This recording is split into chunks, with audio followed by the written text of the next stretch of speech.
Very good evening, guys.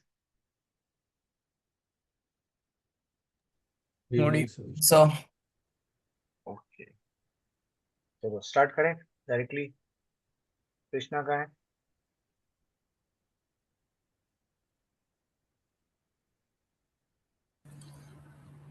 Good morning sir. Good evening sir. Good evening, good evening. चलो जल्दी से start करते हैं।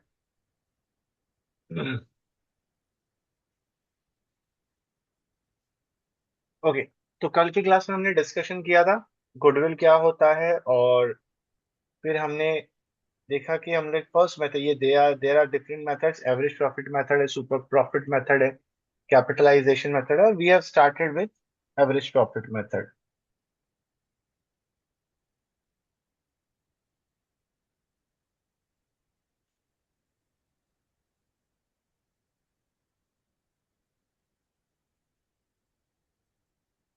ठीक है। सो एवरेज प्रॉफिट मेथड में हमने देखा था कैसे निकलती है goodwill. Goodwill is equals to average profit multiplied by year of purchase. फिर हमने कुछ क्वेश्चंस भी देखे थे। ठीक है, इतना बेस, इतना क्लियर है। लास्ट क्लास में कोई भी डाउट है किसी को? ना। और थोड़ा सा स्पीड अप करेंगे इसको। सो फॉर एग्जांपल, आपको एक क्वेश्चन दे दिया कि 2000 31 मार्च 2026, 31 मार्च 2025 एंड 31 मार्च 2024, 3 सालों के आपको प्रॉफिट दे दिए। 3 लाख, 2 लाख और 1 लाख। और बोला आपको एवरेज प्रॉफिट जो है वो 3 इयर्स का निकालना है।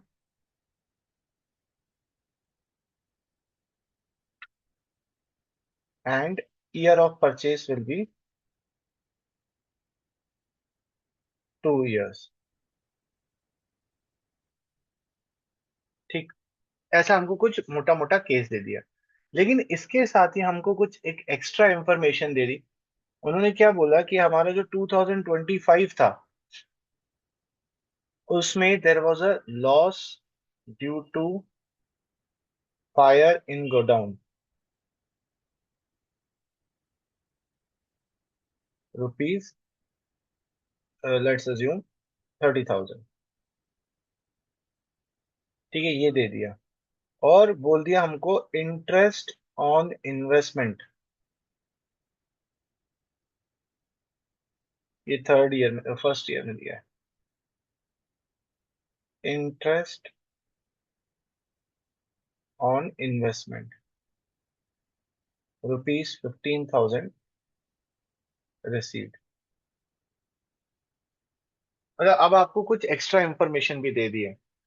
सो हम याद रखेंगे कि मैंने आपको गुडविल बताया था। गुडविल हम क्यों कैलकुलेट करते हैं, या गुडविल किस चीज को रिप्रेजेंट करती है? वो हमारे फ्यूचर प्रॉफिट्स को रिप्रेजेंट करती है। सो जब भी हम लोग फ्यूचर प्रॉफिट्स या अपनी गुडविल निकालेंगे, तो हमें गुडविल कौन से प्रॉफिट्स चाहिए, which which is our actual earning capacity, जो हमारी एक्चुअल अर्निंग कैपेसिटी है। सर इसका मतलब क्या है? इसका मतलब ये है कि हमें जो प्रॉफिट्स यूज करने हैं वाइल कैलकुलेटिंग गुडविल, तो वो प्रॉफिट्स कौन से होने चाहिए? वो होने चाहिए हमारे बिजनेस के नॉर्मल प्रॉफिट्स।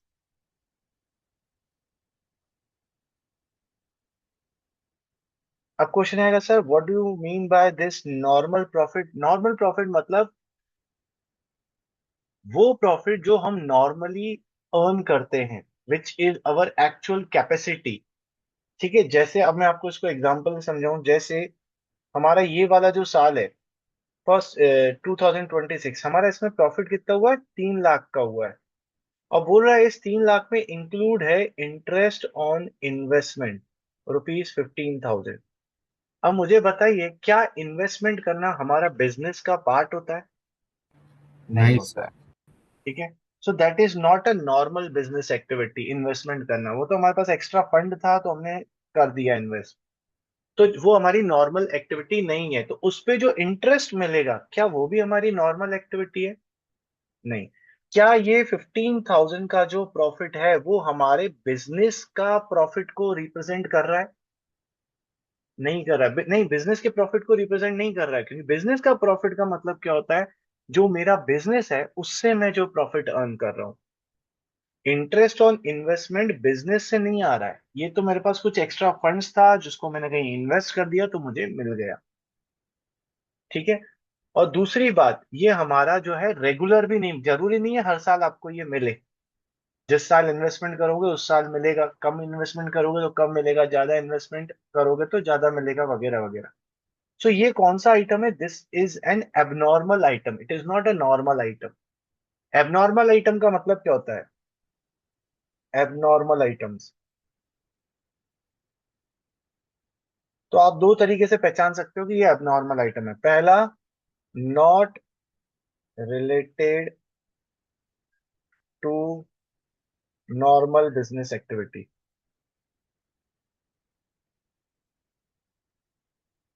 जैसे फॉर एग्जांपल मेरा कोचिंग इंस्टीट्यूट है, तो मेरी नॉर्मल बिजनेस एक्टिविटी क्या है, पढ़ा के सर्विसेज देके इनकम अर्न करना। लेकिन फॉर एग्जांपल आप में से कोई खुश हो गया, आपके पेरेंट, और उन्होंने मुझे गिफ्ट दे दिए, मतलब मैं ये इनडायरेक्टली आपको हिंट दे रहा हूँ कि अगर खुश हो जाओ तो गिफ्ट दे देना। सो आप लोगों ने कहीं मुझे गिफ्ट दे दिया, तो आपने मुझे कुछ एक्स्ट्रा बोला कि सर आप भी क्या याद रखो, ये लो 1 करोड़ रुपए, तो 1 करोड़ रुपए आपने मुझे दे दिए। तो 1 करोड़ क्या मुझे हर साल रुपए हर साल मिलेंगे? नहीं।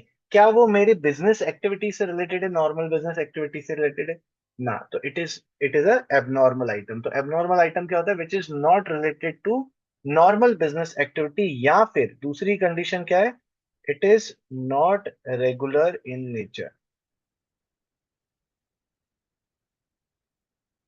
नॉन रिकरिंग होते हैं, बार बार नहीं होते, कभी कभार हो जाता है, तो ऐसी चीजों को हम क्या बोलते हैं, एबनॉर्मल आइटम्स।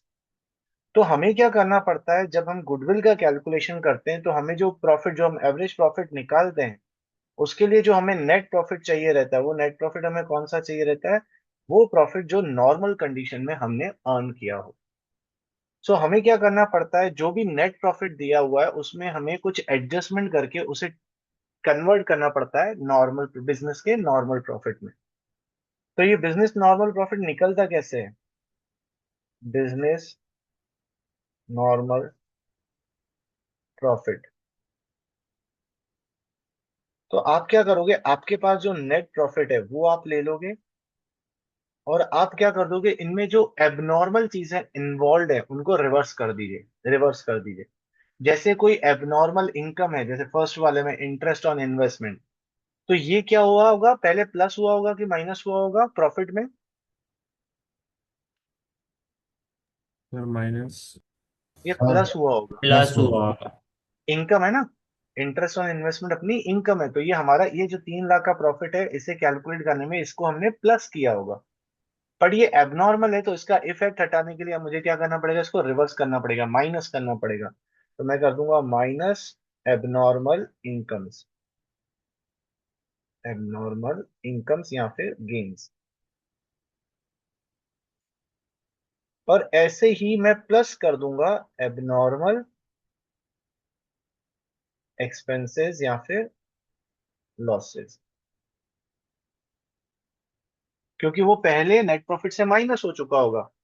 बट वो एबनॉर्मल लॉस था, एबनॉर्मल एक्सपेंस था, जो रेगुलरली नहीं होता है। तो अब उसका इफेक्ट हटाने के लिए मुझे उसको वापस क्या करना पड़ेगा, प्लस। तो हम जब ये दो एडजस्टमेंट करते हैं तो हमारे पास क्या आ जाता है, हमारे बिजनेस का नॉर्मल प्रॉफिट। और वही प्रॉफिट हम यूज करते हैं गुडविल के कैलकुलेशन के लिए। Am I clear here? So जैसे हमारा ऊपर वाला क्वेश्चन दिया हुआ है हमें, ये 3 साल के प्रॉफिट दिए हैं, तो आप इसका सॉल्यूशन कैसे करोगे, आप सबसे पहले फॉर्मूला लिख लो, बिकॉज मैंने आपको बताया था फॉर्मूला के मार्क्स होते हैं। सो आप फॉर्मूला लिख लो सॉल्यूशन में, goodwill is equals to average profit multiplied by years of purchase.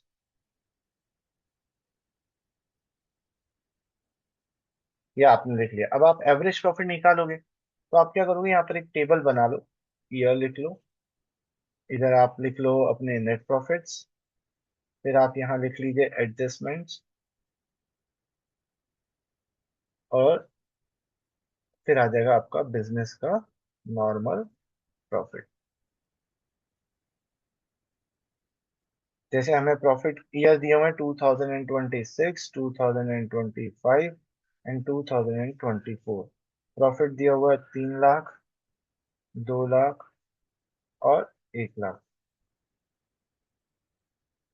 अब हमें क्वेश्चन में क्या बोला, इंटरेस्ट ऑन इन्वेस्टमेंट, तो ये इनकम है और ये एबनॉर्मल नेचर की है, तो मैं क्या करूंगा, इसको माइनस कर दूंगा ईयर 1 में, -15,000। ईयर 2 में क्या हुआ, लॉस हुआ है, और ये loss due to fire in godown, तो फायर तो रोज रोज लगती नहीं है, और ना ही ये हमारा बिजनेस है फायर लगवाने की, चलो हम एक बिजनेस खोलते हैं जिसमें अपन गोडाउन में फायर लगाएंगे। तो it is not a normal business activity. तो ये भी एबनॉर्मल है, तो हम इसको क्या कर देंगे, ये पहले माइनस हो चुका होगा, अब हम इसको प्लस कर देंगे, तो +30,000। सो हमारा फर्स्ट ईयर का जो बिजनेस नॉर्मल प्रॉफिट आ जाएगा वो आ जाएगा 2,85,000। फिर आ जाएगा 2,30,000, ये प्लस हो गया है, और फिर इधर 1 लाख। अब आप अपना एवरेज निकाल सकते हैं, इन तीनों को प्लस कर देंगे, 5। 6-15। हाँ, 6,15,000।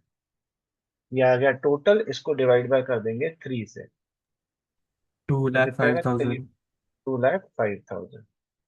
ये मेरा एवरेज प्रॉफिट आया है, और गुडविल का फॉर्मूला क्या होता है, goodwill is equals to now 2,05,000 our average profit multiplied by year of purchase, जो 2 ईयर्स दिया था हमने क्वेश्चन। तो 4,10,000 हमारा गुडविल आ जाए, सिंपल।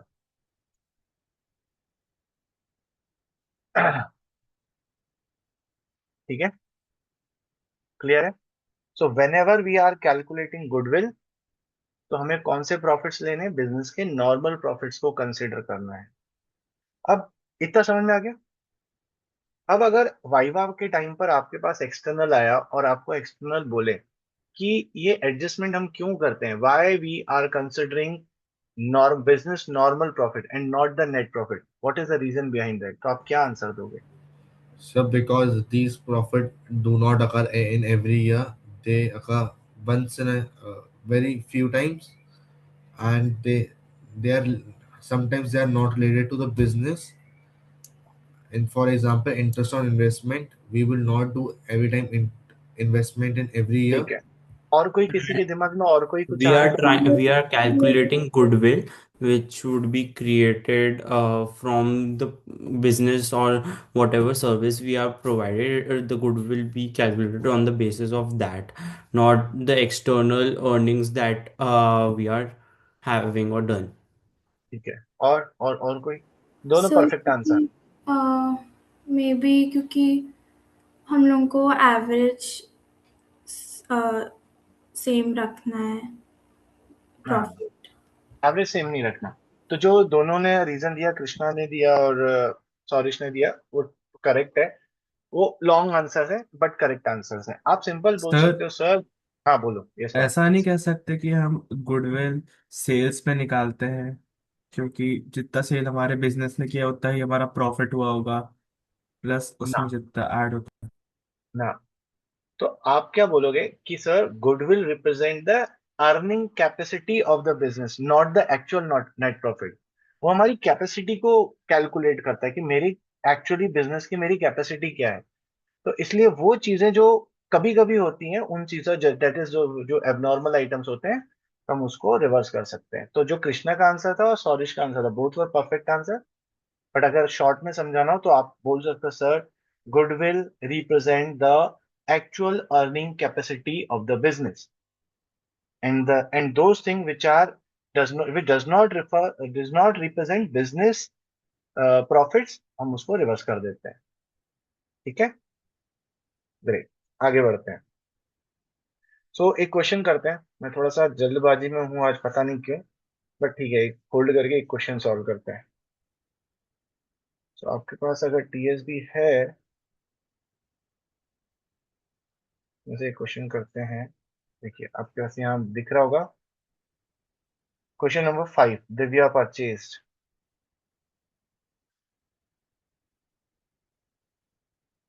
सर इस चैप्टर से कितने मार्क क्वेश्चन आएगा? बेटा 4 मार्क का इंडिविजुअल चैप्टर जो है, ये 4 मार्क का है, लेकिन जो अभी अपन गुडविल सीख रहे हैं ये हमें आगे वाले चैप्टर्स में भी काम आता है, बट इंडिविजुअली इस चैप्टर का वेटेज इज 4 मार्क। 4 नंबर का। ठीक है सर। वो भी 3+1 है। 3 मार्क का एक 3 मार्कर क्वेश्चन आएगा और एक 1 मार्कर में आएगा, इधर MCQ या फिर 1 मार्कर, कुछ भी आ जाएगा। सर क्वेश्चन हम नंबर लोग 5। को वो टेबल वर्किंग नोट पे दिखा रहा है कि नॉर्मली भी दिखा सकते हैं? कैसे भी दिखा सकते हैं, क्योंकि देखो गुडविल अपन कोई अकाउंट नहीं बना रहे अभी। Everything is calculation. तो इसमें कोई सीक्वेंसिंग नहीं है कि पहले फॉर्मूला लिखना है फिर टेबल दिखाना है। आप पहले टेबल बना लो, आप बाद में फॉर्मूला दिखा दो। Everything is fine, because we are not making any account, so there is no particular sequence. तो क्या बोला, Divya purchase Jyoti's business on 1 April 2026, shown by Jyoti's business for the last 3 financial year. Profit दिया हो, उसके आगे कुछ एडजस्टमेंट दिए हुए हैं। अब करिए, और कहीं पर किसी को कुछ अजीब लगे तो पूछ सकता है।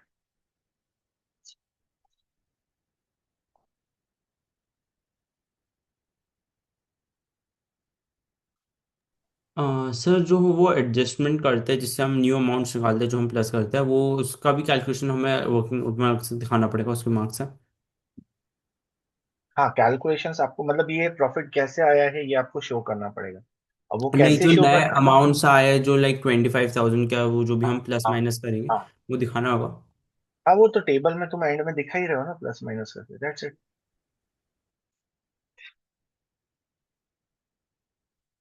अच्छा चलिए डिस्कस करते हैं।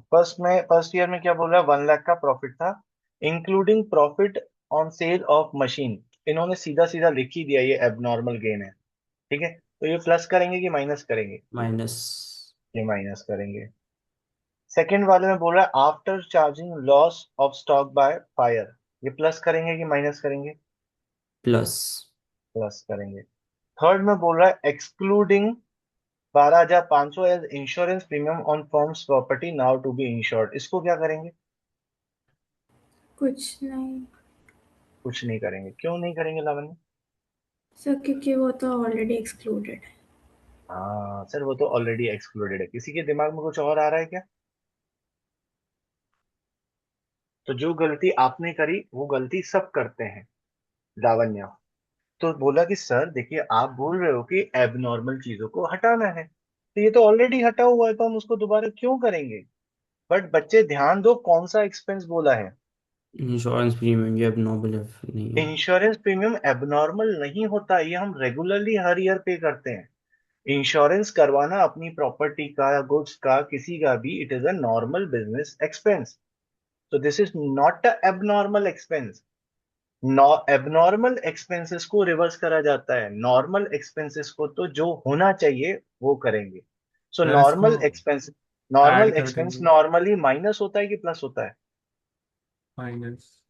माइनस होता है। क्या आपने माइनस किया था? नहीं। नहीं, तो आपको करना चाहिए। हाँ। करना चाहिए कि नहीं? हाँ, तो इसको आपको माइनस करना है, इसको आपको प्लस नहीं करना है। समझे? तो जो एबनॉर्मल एक्सपेंसेस है उनको हम रिवर्स करेंगे, लेकिन कोई आइटम जो नॉर्मल है, तो नॉर्मल को तो नॉर्मल ही करना है। अगर वो एक्सपेंस है तो उसको माइनस करना है, और नॉर्मल इनकम है तो उसको प्लस करना है। ये चीज याद रखना कि किस टाइप का एक्सपेंस यहाँ जो दिया हुआ है आपको। एम आई क्लियर यार?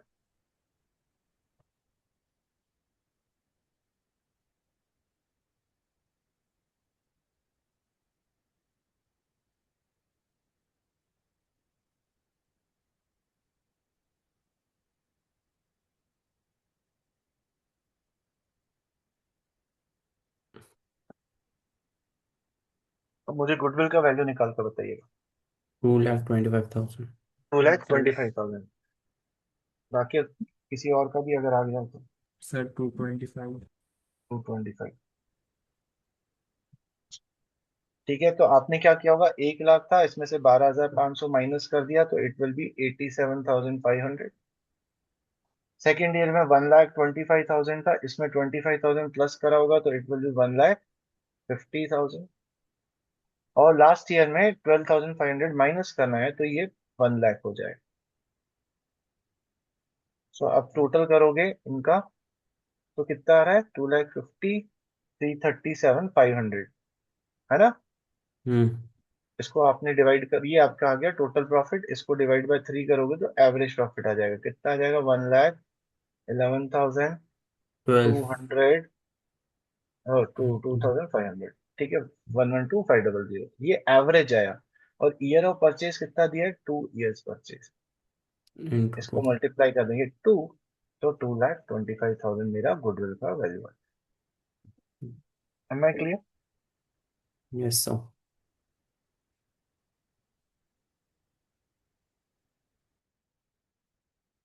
एक और ऐसा क्वेश्चन करें कि आपको कॉन्सेप्ट समझ में आ गया। सर एक कर लेते हैं। हम्म,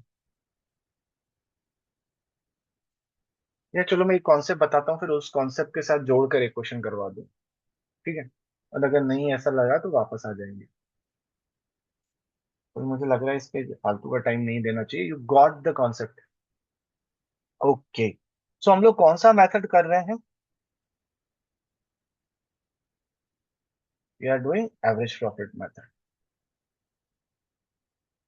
अब एवरेज प्रॉफिट मेथड में भी दो मेथड होते हैं, इसके अंदर भी दो मेथड है। एक होता है सिंपल एवरेज मेथड, जो अभी अभी हमने सीखा, सिंपल एवरेज मेथड। ठीक है। तो इसमें अपना गुडविल का फॉर्मूला क्या हुआ? Goodwill is equals to average profit multiplied by year of purchase. और एवरेज प्रॉफिट कैसे निकाला हमने? Average is equals to sum of profits divided by number of years. ये अभी हमने कहा, इसमें कोई डाउट किसी को? नहीं। अब एवरेज प्रॉफिट के अंदर ही एक और मेथड यूज होता है जिसका नाम है वेटेड एवरेज प्रॉफिट मेथड।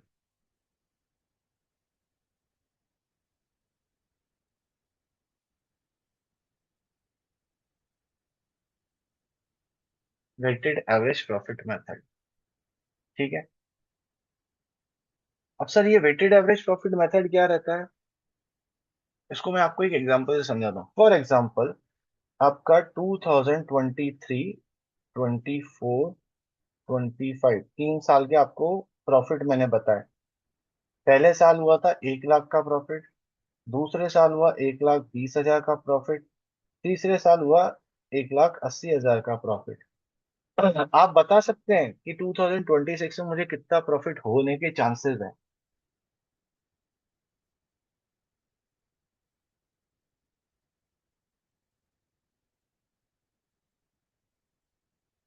बताइए, अंदाजन। क्या मैं ऐसा बोल सकता हूँ any profit more than 1,80,000? Sorry, क्यों नहीं? बिकॉज लॉस भी तो हो सकता है कि आप हाँ। बोल नहीं सकते कि जो पिछले साल, हम अगर इनका एवरेज निकालते हैं तो हम बोल सकते हैं कि हाँ उस एवरेज से ज्यादा आएगा। हम्म पर अगर आप ट्रेंड देखो तो ट्रेंड क्या बोल रहा है कि सर आपका day by day profit increase हो रहा है, तो हम बोल सकते हैं कि अगर नॉर्मल कंडीशन रही सारी, तो 180 के ऊपर का कुछ प्रॉफिट हमें हो सकता है। मतलब हम नेक्स्ट ईयर के प्रॉफिट को, फ्यूचर प्रॉफिट को सबसे ज्यादा रिलेट किससे कर रहे हैं? ये बिल्कुल जो लेटेस्ट वाला ईयर है उससे ज्यादा रिलेट कर रहे हैं। ये सुनो क्यों, ऐसा क्यों कर रहे हैं? क्योंकि हमें एक ट्रेंड दिख रहा है। ठीक है, तो हमें क्या करना चाहिए? जो स्टैटिस्टिशियंस होते हैं वो क्या बोलते हैं जो आपका लास्ट ईयर का प्रॉफिट है ना, एवरेज कैलकुलेट करने के लिए आपको इसको सबसे ज्यादा इंपॉर्टेंस देनी चाहिए, और उसके पहले वाले ईयर को थोड़ा कम, और उसके पहले वाले ईयर को और ज्यादा कम इंपॉर्टेंस देना चाहिए। सो वेटेड एवरेज प्रॉफिट में वेट्स का मतलब क्या होता है? ये वेट का मतलब क्या होता है? इंपॉर्टेंस देना, हम कितना कौन से ईयर के प्रॉफिट को कंसीडर कर रहे हैं। तो व्हाट वी डू कि हमारे जो नेट प्रॉफिट्स होते हैं, हम उनके साथ वेट्स को अटैच कर देते हैं। वेट्स वेट्स और कुछ नहीं है, उनका कंसीडरेशन है, मैं किसको सबसे ज्यादा इंपॉर्टेंस दे रहा हूँ। तो जो मेरा ईयर है, जैसे 2023, 2023, 2024, 2025, ये हुआ था 1 लाख, ये होता 1,20,000 और ये होता 1,80,000। तो सबसे ज्यादा इंपॉर्टेंस हमें कौन से ईयर को देनी चाहिए? 2025 को। और सबसे कम किसको देना चाहिए? 2023 को। तो 2023 को हमने सबसे कम इंपॉर्टेंस दी 1, उसके बाद वाले को और ज्यादा इंपॉर्टेंस दी 2, और सबसे लेटेस्ट वाली ईयर को हमने और ज्यादा इंपॉर्टेंस दी 3। ठीक है। तो तुम लोग क्वेश्चन पूछोगे सर क्या ये वेट ऐसे ही होता है 1 2 3, अगर 4 साल होंगे तो 1 2 3 4? एक्चुअली ये वेट्स है ना, जो स्टैटिस्टिशियंस होते हैं वो स्टैटिस्टिक्स फॉर्मूले को यूज करके वेट्स हमें निकाल कर देते हैं। But for the time being, because हम थ्योरेटिकल कॉन्सेप्ट सीख रहे हैं, तो हम लोग हमेशा वेट्स 1 2 3 यूज करते हैं। ठीक है। रियल लाइफ में ये दूसरे तरीके से कैलकुलेट होते हैं, वो हमारा वो नहीं है, आउटलुक नहीं है। ठीक। तो ये कर दिया, नेट प्रॉफिट आ गया, वेट आ गया। अब हम क्या निकालेंगे? वेटेड प्रॉफिट्स निकालेंगे। वेटेड प्रॉफिट, ये वेटेड प्रॉफिट्स कैसे निकलते हैं? Net profit multiplied by weights is equals to weighted profit. तो 1 lakh into 1 will be 1 lakh, 1,20,000 into 2 will be 2,40,000, और 180 इंटू 3 विल बी 5,40,000। ठीक। फिर हम इनको सम, इसका सम कर देते हैं। कितना? 5 6 7 8, 8,80,000। सो अब हमारा वेटेड एवरेज कैसे निकलता है? Weighted average is equals to 8,80,000, that is जो हमारा वेट्स का टोटल आया है, इसको डिवाइड करते हैं हम नंबर ऑफ ईयर से नहीं, वेट के टोटल से। वेट का टोटल कितना है? 1 2 एंड 3, मतलब 6। उसको डिवाइड कर देंगे 6 से। अगर आपको वो याद हो ना, आपने कभी स्टैटिस्टिक्स पढ़ा हो, तो फ्रीक्वेंसी और वैल्यू रहती है, तो सेम वैसे ही चल रहा है। ये आपकी वैल्यू है, ये फ्रीक्वेंसी है, F x, sigma F x upon sigma F, वही वाला कॉन्सेप्ट चल रहा है। ठीक है। मतलब मतलब अच्छा, पहले तो कैलकुलेट करो, फिर मतलब करेंगे। 8,80,000 डिवाइडेड बाय 6, 1,46,668, राउंड ऑफ करके। ये हमारा वेटेड एवरेज है। इसको आप ईयर ऑफ परचेज से मल्टीप्लाई कर देंगे। फॉर एग्जाम्पल 2 दिया हो तो आ जाएगा 2,93,333, ये हमारी गुडविल का वैल्यू हो जाएगा। मतलब according to weighted average profit method, weighted average profit method, goodwill is equals to weighted average profit multiplied by year of purchase.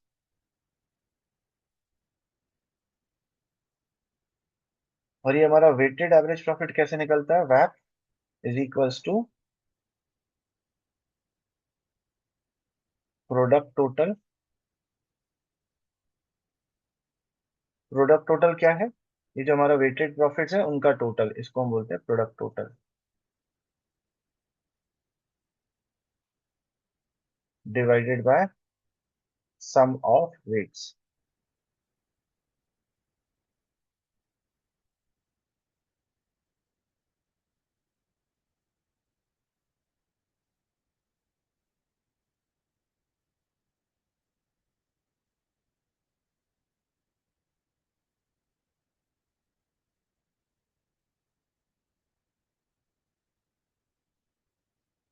ठीक है, समझ में आया? सर आप एक सेकेंड एग्जाम्पल दिखा सकते हैं? सर प्रोडक्ट टोटल की जगह हम ऐसे लिख सकते हैं total of profit upon total of weight. Total of profit नहीं, टोटल ऑफ वेटेड प्रॉफिट लिख लो,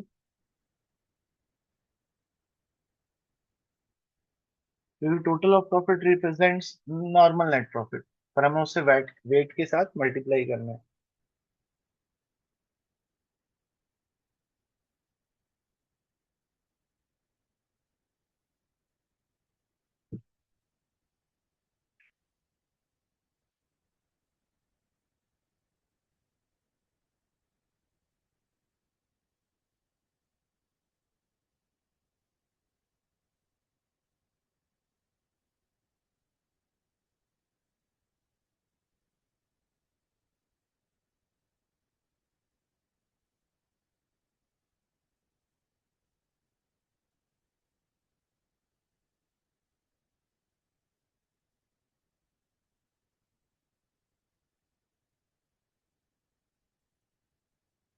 सर हर बार जो लेटेस्ट ईयर होगा वही सबसे ज़्यादा वेटिंग होगा। यस यस, क्योंकि वो कॉन्सेप्ट ही यही बोलता है ना, जो करंट ईयर है उसको सबसे ज्यादा वेट देना चाहिए। ठीक है। सो अब थोड़ा सा ये लिख लिया सबने।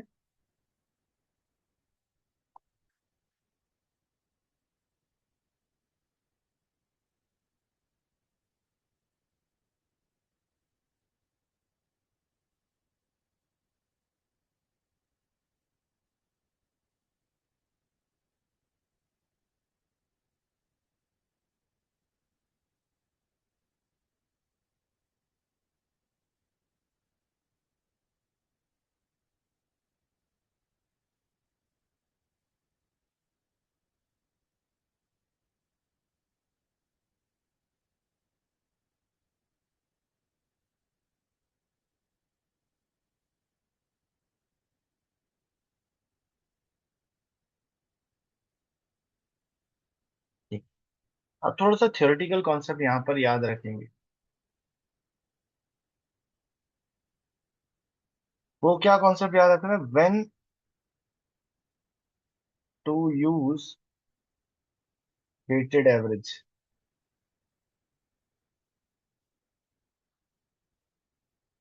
हम वेटेड एवरेजेस का यूज कब करते हैं?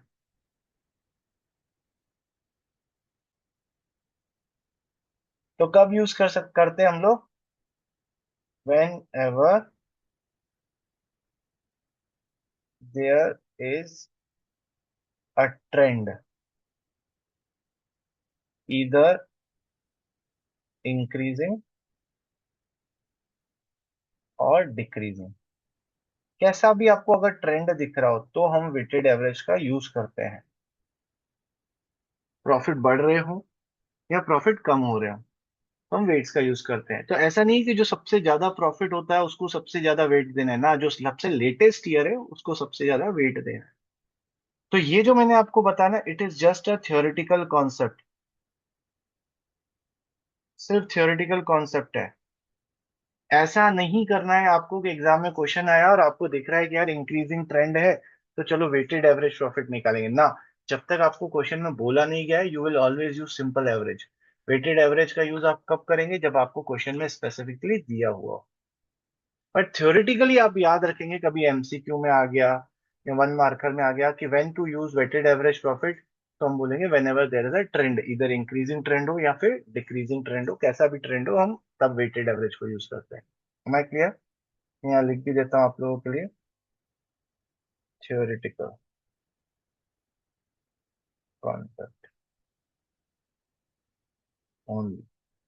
एग्जाम में हमें जो बोला गया है वो करना है, और कुछ नहीं बोला गया है तो सिंपल एवरेज यूज करना है। ठीक है। तो आपने बोला था एक क्वेश्चन करते हैं, तो इसी का यूज करके क्वेश्चन कर लेते हैं।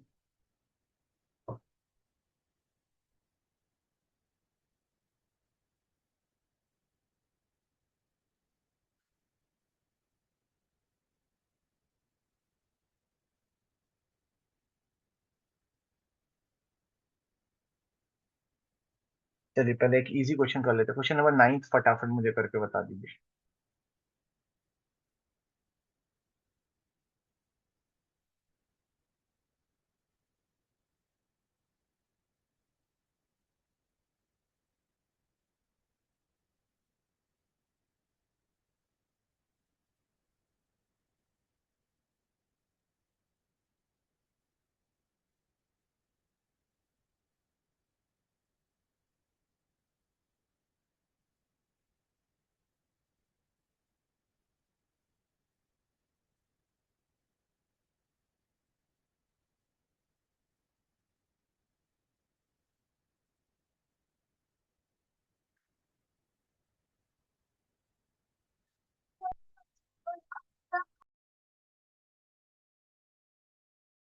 स्क्रीन शेयरिंग बंद हो गई।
सो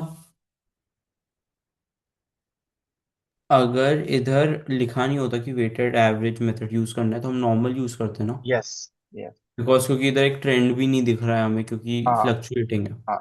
यस, तो मैंने बोला ना, वो that is a theoretical concept, but हमें जब बोला है तभी यूज करेंगे, चाहे ट्रेंड दिख रहा हो चाहे नहीं दिख रहा होगा, बोला है तो करना है। ओके।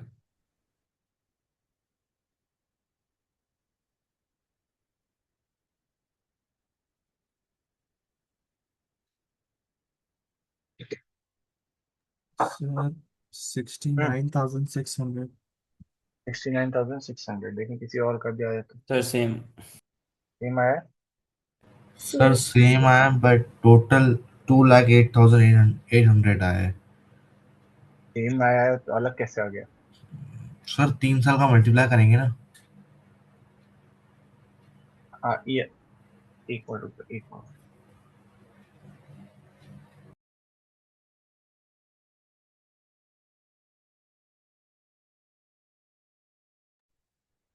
हाँ, तो इसमें ईयर ऑफ परचेज 3 दिया है, शायद बाकी उन्होंने 3 से मल्टीप्लाई नहीं करा। तो आप कैलकुलेट करो, 31 मार्च 22, 31 मार्च 23, 31 मार्च 24 एंड 25 एंड 26। आपके पास प्रॉफिट दिया हुआ है 20,000, 24,000, 30,000, 25 और 18,000। इसमें कोई एडजस्टमेंट दिया नहीं है, आप वेट्स यूज कर देंगे 1 2 3 4 एंड 5। तो आपका इधर वेटेड प्रॉफिट आ जाएगा 20, 48, 90,000, 1 लाख और 18 × 5 कितना आएगा? 90। 18 × 5 90,000 होता है। कब Yes. से? सर जब पक्का से बात 90,000? चालू हुई थी। फिर ठीक है। तो टोटल प्रॉफिट कितना आएगा? Two three eighty 3 lakh, three forty lakh 48,000। आओ प्रिशा, क्या कर रही है? 3 लाख 48, मत कर लगा है। थ्री लाख फोर्टी पता है एट थाउजेंड आपके कहने के चक्कर में कैलकुलेटर वापस खोल के कह रहा देख रहा था कि मैं सही बोल रहा हूँ गलत बोल देखो, रहा हूँ। आपकी बात में इतना कन्विक्शन होना चाहिए कि गलत बात भी सही लगनी चाहिए। That's the power of influence, समझा? इतने कन्विक्शन तरीके से बोलना चाहिए। ओके, तो आपका, एक मिनट डुडू, नहीं कर बेटा, दर्द हो रहा है। हाँ, कितना आ रहा है फिर आपका प्रॉफिट? अच्छा, 5 से डिवाइड नहीं करेंगे हम, किससे डिवाइड करेंगे? 15, सम ऑफ इट से। 15। 15 से डिवाइड करेंगे तो कितना आ रहा है? 23,200। 23,200। ठीक है, समझा कृष्णा? फिर आप यहाँ पे फॉर्मूला लिखोगे, goodwill is equal to weighted average profit multiplied by year of purchase. तो एग्जाम में आप पूरा लिख कर आना। वेटेड एवरेज इज योर 23,200 और ईयर ऑफ परचेज आपका 3 है, तो 69,600 is the amount of goodwill. Clear?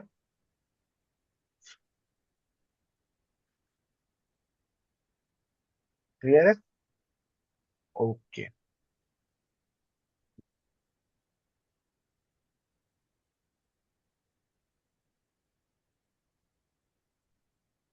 अब ना, अब जो करना है बस उस पर ध्यान देना, क्योंकि यही चीज जो है सबसे टफ वाली पार्ट है जो मैं अब आपको करवाने जा रहा हूँ। वो क्या है? वो है कि आपके पास क्या है? चल, ठीक है, मैं पढ़ाने दो फिर हम मस्ती करेंगे। ठीक। चलो, जाओ। तो उधर दीदा के साथ बैठे पढ़ा लो। तो 10 मिनट्स, 15 है ना, 25 हो जाएगा, फिर बंद कर देंगे। ओके। ओके, तो अब जो मैं एक्सप्लेन करने जा रहा हूँ वही सबसे डिफिकल्ट पार्ट है गुडविल चैप्टर का, बाकी कुछ नहीं है। सो वो क्या है? वो है आपका calculation of goodwill with past adjustment. Parts adjustment का मतलब क्या है? आपने कोई गलती कर दी है, उस गलती का भी अब आपको ठीक करना पड़ेगा। अभी तक हम जो ठीक कर रहे थे वो क्या कर रहे थे? एबनॉर्मल चीजों को रिवर्स कर रहे थे। अब हमारी कुछ गलतियां होगी, उस गलतियों को भी हमें ठीक कर देना है। तो मैं आज दो एडजस्टमेंट डिस्कस कर रहा हूँ। देखते हैं, टाइम बचेगा तो थर्ड वाले पे जाएंगे, क्योंकि उसके लिए मुझे लग रहा है कि मुझे ज्यादा टाइम चाहिए होगा। तो आज हम डिस्कस करेंगे, फिर उसका प्रैक्टिकल एप्लीकेशन अपन कल देखेंगे। ठीक है। सो हमें तीन पास्ट एडजस्टमेंट मेनली देखने हैं। कौन कौन से पास्ट एडजस्टमेंट देखना है? एक हमें देखना है वैल्यूएशन ऑफ क्लोजिंग स्टॉक।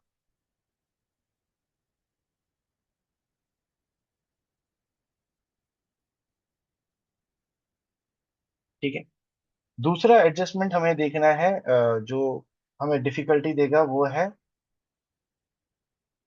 बढ़ाने देना।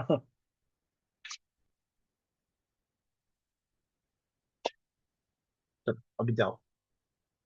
एक वैल्यूएशन ऑफ क्लोजिंग स्टॉक और एक है एरर ऑफ प्रिंसिपल। याद है किसी को एरर ऑफ प्रिंसिपल क्या होता है?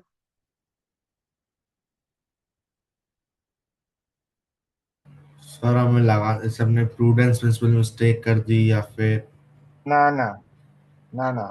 अगर हमने रेक्टिफिकेशन ऑफ एरर पढ़ा था तो हमने देखा था कि किसी कैपिटल एक्सपेंडिचर को रेवेन्यू एक्सपेंडिचर का ट्रीट कर दिया, या फिर किसी रेवेन्यू एक्सपेंडिचर को कैपिटल एक्सपेंडिचर की तरह ट्रीट कर दिया है। कैपिटल को रेवेन्यू मान लिया है या रेवेन्यू को कैपिटल मान लिया। अगर सिंपल लैंग्वेज में बोलूं तो एक एसेट था, उसको एसेट की तरह ट्रीट करना चाहिए था, आपने एक्सपेंस की तरह ट्रीट कर दिया। या फिर कोई एक्सपेंस था जिसको एक्सपेंस की तरह ट्रीट करके प्रॉफिट में से माइनस करना था, आपने उसको एसेट की तरह ट्रीट कर दिया। तो ये दो मेन है। तीसरा जो है उसके ऊपर अपन बाद में डिस्कशन करेंगे। ठीक है। एक मैं देखूं, यही तीन है कि कोई नया ऐड हुआ लाइक इसी।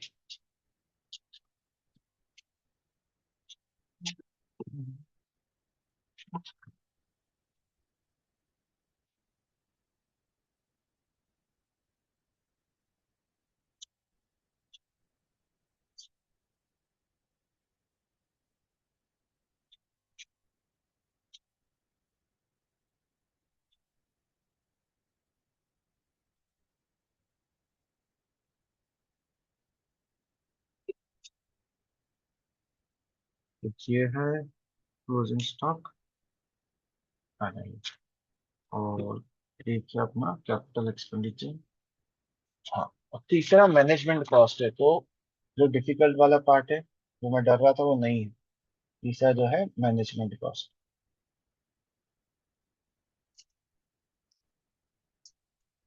तो इसमें से जो सेकंड वाला है ये सबसे ज्यादा टाइम कंज्यूमिंग है। लेट्स सी आज अपन कितना कवर कर सकते हैं। तो सबसे पहले आते हैं वैल्यूएशन ऑफ क्लोजिंग स्टॉक का। Valuation of stock.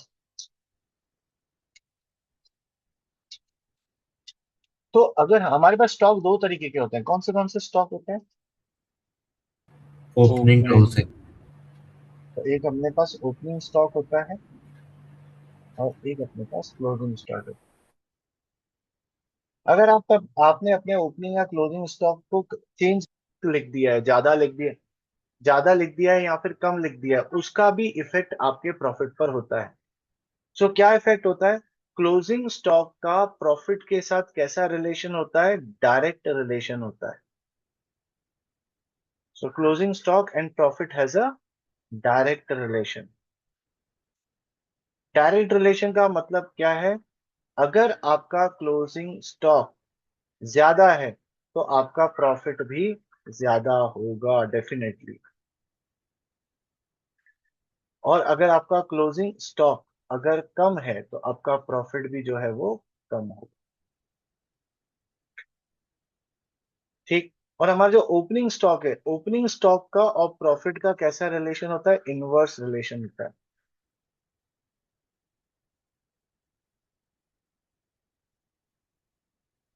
Inverse relation मतलब अगर आपका ओपनिंग स्टॉक ज्यादा है तो आपका प्रॉफिट कम होगा, और अगर आपका ओपनिंग स्टॉक कम है तो आपका प्रॉफिट बढ़ जाएगा।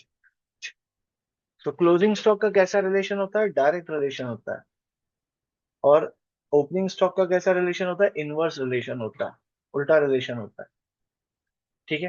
तो सर इसका इफेक्ट क्या पड़ने वाला है हमारे प्रॉफिट के कैलकुलेशन पर, या मैं ये आपको प्रूफ करके बताऊं कैसे ज्यादा होता है कैसे कम होता है? चलो एक एग्जांपल, छोटा सा एग्जांपल लेके देखते हैं। फॉर एग्जांपल मैं एक छोटा सा ट्रेडिंग अकाउंट बना लेता हूँ। सिंपल सा ट्रेडिंग अकाउंट बना दिया। इस साइड पर सेल्स होता है और क्लोजिंग स्टॉक होता है। इस साइड पर ओपनिंग स्टॉक होता है और परचेज होती है। डायरेक्ट एक्सपेंस अभी नहीं ले रहे, और फिर अपना जीपी निकल जाता है। ठीक। अज्यूम करो सेल्स अपनी 120 है, क्लोजिंग स्टॉक 30 है, ओपनिंग स्टॉक 20 है, परचेसेस जो है 80 है। तो अपना ग्रॉस प्रॉफिट कितना होगा?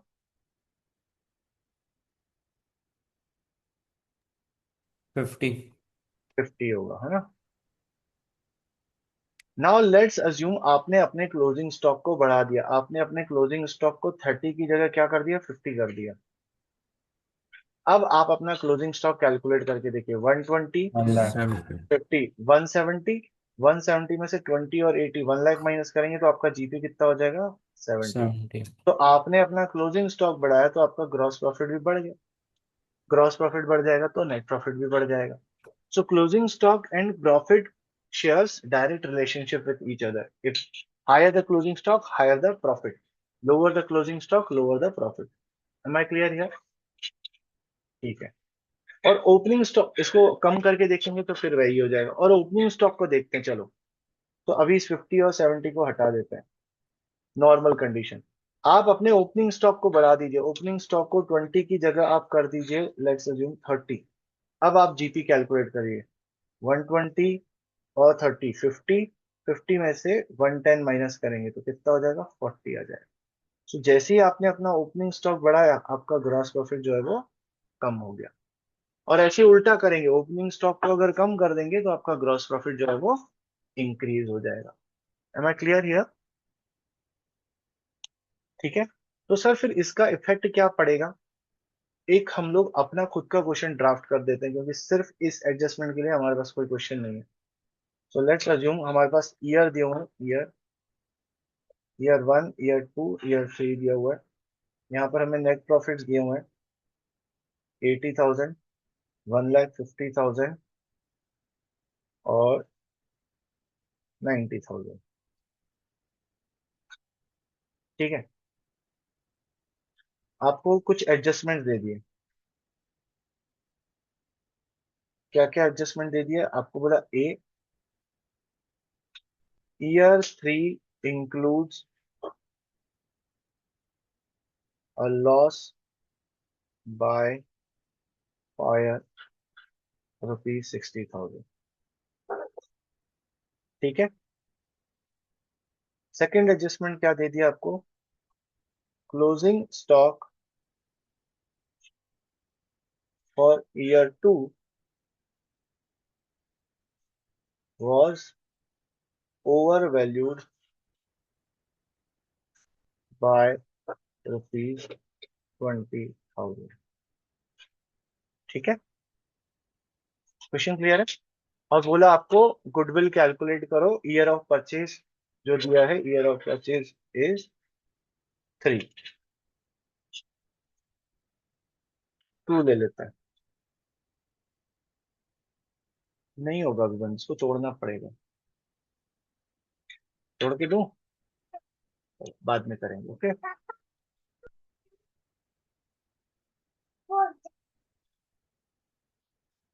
ऐसा है। हाँ, अब हम एडजस्टमेंट कैसे करेंगे? तो पहला हमें क्या बोला? Year 3 includes a loss by fire. क्या करेंगे इसका? 60,000 प्लस कर देंगे, 60,000। 60,000 कौन से ईयर में प्लस करेंगे? थर्ड वाले ईयर में। तो बढ़िया। यहाँ तो प्लस कर देंगे 60,000।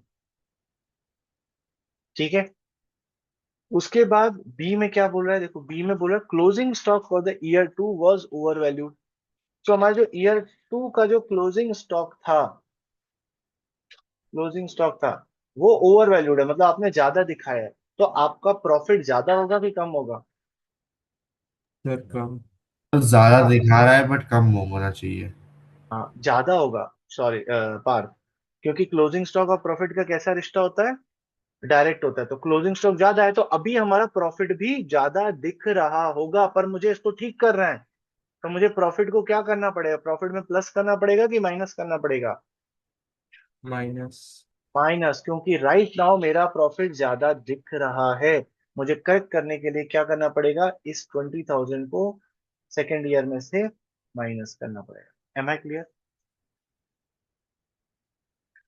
लेकिन ये कहानी यहां पर खत्म नहीं होती बच्चे, क्योंकि ये जो क्लोजिंग स्टॉक है इस साल का, वो अगले साल का ओपनिंग स्टॉक भी होगा। यस और नो? ठीक है। तो आपने तो इस साल का क्लोजिंग स्टॉक ठीक करा है, पर अगले साल का ओपनिंग स्टॉक भी तो ओवर वैल्यूड होगा फिर।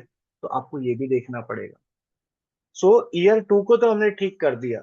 अब ईयर थ्री में क्या होगा? ये जो क्लोजिंग स्टॉक ज्यादा था, तो ईयर थ्री में हमारा ओपनिंग स्टॉक भी ज्यादा होगा डेफिनेटली। तो ओपनिंग स्टॉक ज्यादा है तो प्रॉफिट हमारा ज्यादा होगा कि कम होगा? कम होगा। तो हमें क्या करना पड़ेगा ठीक करने के लिए? अब इसको बढ़ाना पड़ेगा। तो थर्ड ईयर में मैं इसी 20,000 को अगेन प्लस कर दूंगा। समझे? समझे? हाँ, अगर यही गलती ईयर थ्री में हुई होती ना, तो ईयर फोर तो अपने पास है ही नहीं, तो अपन सिर्फ एक ही एडजस्टमेंट करते। बट ये ईयर टू में हुआ है, तो हमें याद रखना है कि एक साल का क्लोजिंग स्टॉक अगले साल का ओपनिंग स्टॉक भी होगा। अब आप अपना कैलकुलेशन करेंगे कि सर फर्स्ट ईयर का 80,000, सेकेंड ईयर का 1,30,000, थर्ड ईयर का 150 और 170,000। बस बेटा 5 मिनट्स। 2 3 लाख, 3,80,000। ठीक है। एक मिनट तक।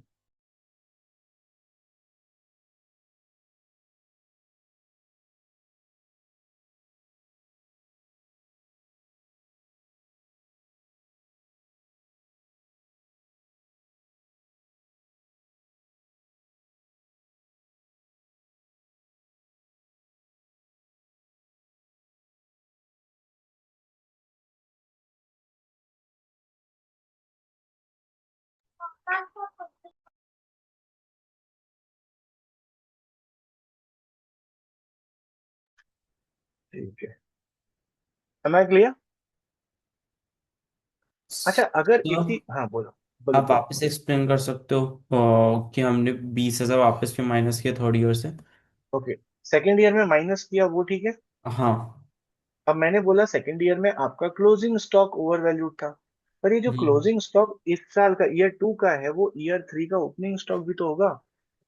तो अगर ईयर टू का क्लोजिंग स्टॉक ज्यादा है, तो डेफिनेटली ईयर थ्री का ओपनिंग स्टॉक भी ज्यादा होगा। तो मुझे ईयर थ्री में भी करेक्शन करना पड़ेगा। तो मैंने देखा ईयर थ्री में मेरा ओपनिंग स्टॉक ज्यादा है, और ओपनिंग स्टॉक का प्रॉफिट के साथ उल्टा रिलेशन होता है। तो ओपनिंग स्टॉक ज्यादा है तो प्रॉफिट मेरा ईयर थ्री का कम दिख रहा होगा, इसलिए मैंने उसको क्या करा? बढ़ा दिया। Okay sir.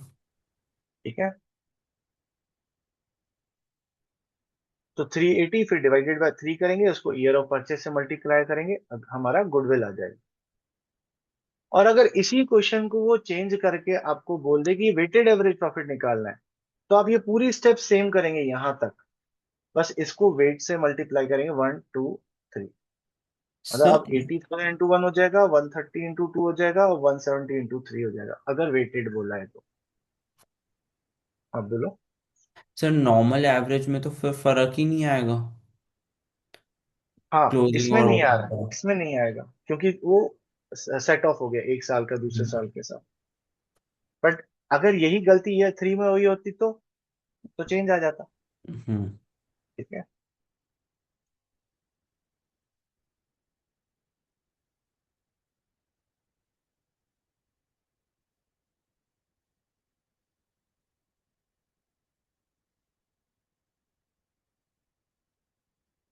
Year of purchase कितना है? टू टू था। ठीक है, एक क्वेश्चन करते हैं। मुझे एग्जैक्टली exactly सिर्फ इस एडजस्टमेंट के साथ कोई क्वेश्चन नहीं मिल रहा है, मैं थोड़ा सा अपना ड्राफ्ट करके दे रहा हूँ, फिर क्लास खत्म करते हैं।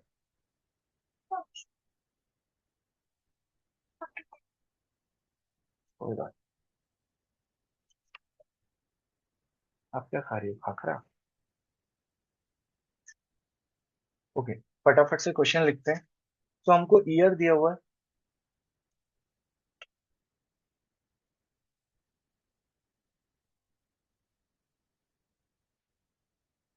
गाइस मैं 1 मिनट कॉल बैक, 1 मिनट रुक जाओ ना, कॉल।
तो सॉरी गाइस। हाँ, तो ईयर हमको दिया हुआ है। सर अब कल करते हैं। नहीं नहीं, क्वेश्चन लिखेंगे, कल वाल कुछ नहीं, अभी करेंगे। ईयर लिखना है, फिर हमें प्रॉफिट दिया हुआ है। ईयर दिया हुआ है 2023, 24, 25। ये बस 5 मिनट, इनको क्वेश्चन देके छुट्टी कर देंगे। ठीक है, 2025, 2026। फिर बोला हमारा प्रॉफिट है 7 लाख का। 2,50,000 का, 6,10,000 का और 4,50,000 का। हमने बोला 2023 में इंक्लूडिंग एबनॉर्मल गेन 50,000 का।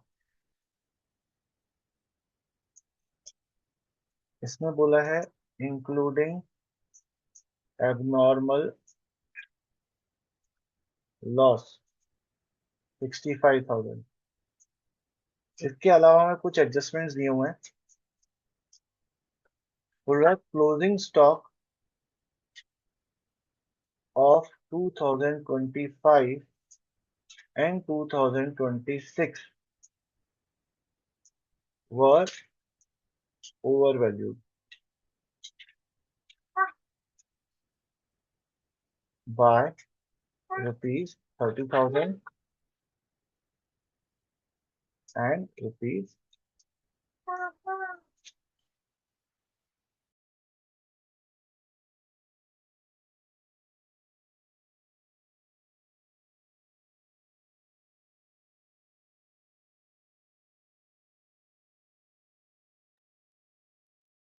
30,000 and 20,000 respectively।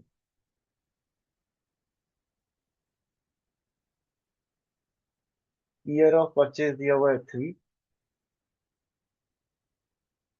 और बोला है फाइंड आउट गुडविल। ठीक है, सो ये आपका आज का होमवर्क है जो आप ट्राई करोगे और फिर हम इसी क्वेश्चन के साथ आगे बढ़ेंगे नेक्स्ट क्लास में। ठीक है, चलो, कृष्णा भी खुश, मेरी डॉटर भी खुश। क्या हो गया लावण्या, थक गए? जी सर। आज ज्यादा पार्टी कर ली?